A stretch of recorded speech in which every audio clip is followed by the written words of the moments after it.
महाराज जी के आज के विशेषांक में रक्षा सूत्र परिवार के सभी सदस्यों का हार्दिक स्वागत है। बाबा जी के भक्तों को राम राम। भारतीय भी अलग अलग स्तर की इच्छा लेकर महाराज जी के पास आए, लेकिन उनके लिए यह अलग था। वे एक ऐसी संस्कृति में पले बड़े थे जिसमें पवित्र वाणी प्रचुर मात्रा में थी और उनमें से अधिकांश के माता पिता के पास गुरु थे। परिवार के लिए गुरुदाता सांसारिक और आध्यात्मिक मार्गदर्शक और भगवान के प्रतिबिंब या अभिव्यक्तित्व का एक संयोजन थे।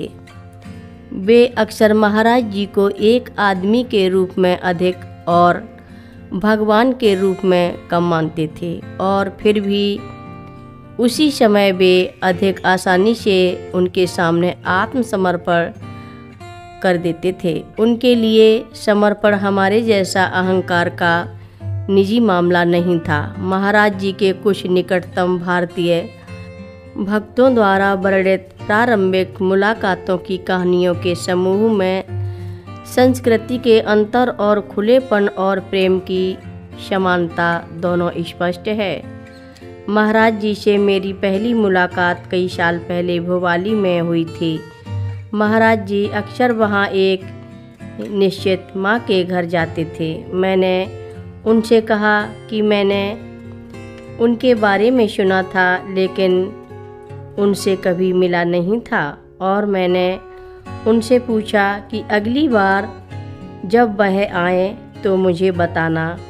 एक सप्ताह बाद महाराज जी रात को आए। सुबह मेरे लिए एक मैसेज आया और मैं तुरंत चला गया। मैंने उन्हें एक खाट पर लेटा हुआ पाया। उन्होंने मेरी ओर देखा, फिर मुंह ढक लिया। एक पल के लिए उनकी आंखें तुरंत पता चल गया कि मैं कौन हूँ, मैं पहले कौन था और मैं इस दुनिया में क्या करने जा रहा था। कुछ ही सेकंड में उन्होंने कहा, मैं तुम्हें देखकर बहुत प्रसन्न हुआ, जिसे उन्होंने कई बार दोहराया। महाराज जी रात में ही नैनीताल से भवाली तक पैदल चले जाते थे। तुमने मुझे यहाँ खरीद लिया है, मैं तुम्हें फिर से हल्द्वानी में मिलूँगा। फिर महाराज जी अल्मोड़ा के लिए बस में बैठ गए। उन दिनों वह ज़्यादातर बस से ही यात्रा करते थे, कार से नहीं। लोगों ने मुझे उन्हें गंभीरता से न लेने की चेतावनी दी। नीब करोरी बहुत बड़ा झूठा है, वह बहुत शायद ही कभी सच बोलता हो, आप उस पर निर्भर नहीं रह सकते। मैं हल्द्वानी गया। कुछ दिनों के बाद कोई मेरे कमरे में आया और मुझे बताया कि महाराज जी हल्द्वानी आए थे और उन्होंने मुझे अपना पता दिया। मैंने उन्हें तब देखा था और तब से उनके साथ हूँ। मैं पहली बार महाराज जी से 1950 में मिला था, जब मैं अपने बॉस और महाराज जी के साथ यात्रा कर रहा था। नैनीताल से हल्द्वानी मेरे बॉस एक सरकारी मंत्री पहले से ही महाराज जी के भक्त थे और उन्होंने उन्हें यह लिफ्ट देने की पेशकश की थी, लेकिन मैं धूम्रपान कर रहा था और ऐसा अभिनय कर रहा था महाराज जी तो दूसरे ही व्यक्ति हैं।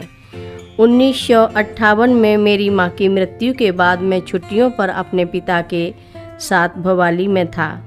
हमने वहाँ के सरकारी विश्राम गृह में एक रात बिताई और रात में मेरे पिता बहुत बीमार हो गए।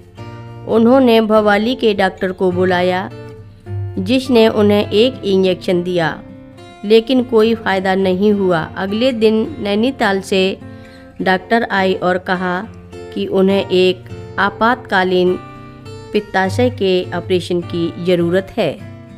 कथा लंबी है, आगे की कथा सभी भक्तों को अगले भाग में सुनाएंगे।